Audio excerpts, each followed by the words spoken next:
quay. Thì đang quay nè. Thì quay từ từ. Wow, chúng ta đã bắt đầu qua cái gì? Mũi kỳ dân. Mũi kỳ dân.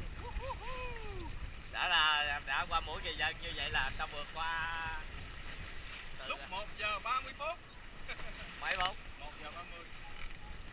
Qua mũi kỳ dân. Yeah. Nhạc ra của vùng Trung Mỹ.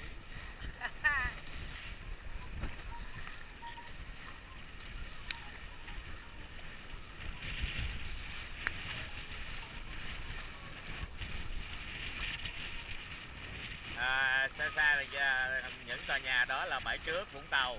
Sao? Cái tòa nhà đó là bãi trước chứ bãi sau vậy? Ghê vậy hả? Bãi sau Vũng Tàu đó. Cái tòa nhà cao đó là cao ốc Sơn Thịnh đó. Dạ hả? Sơn Thịnh 3 đó. Và xa phía sau chúng ta là chiếc Hobby 16 đúng không?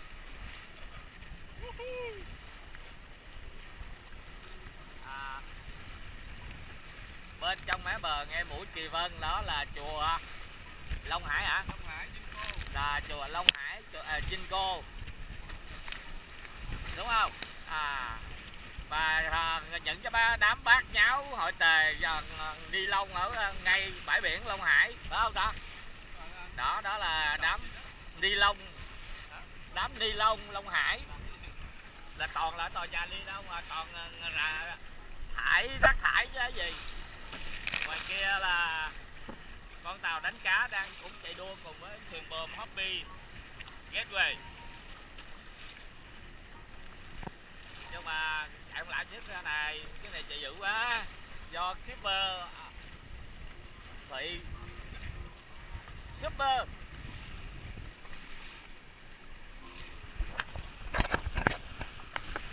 Quá dữ, tốc độ quá dữ.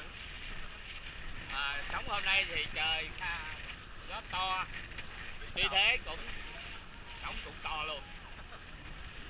Có những lúc sóng lên gần 2 mét. Và hôm nay chúng tôi đang sóng khoảng nửa thước.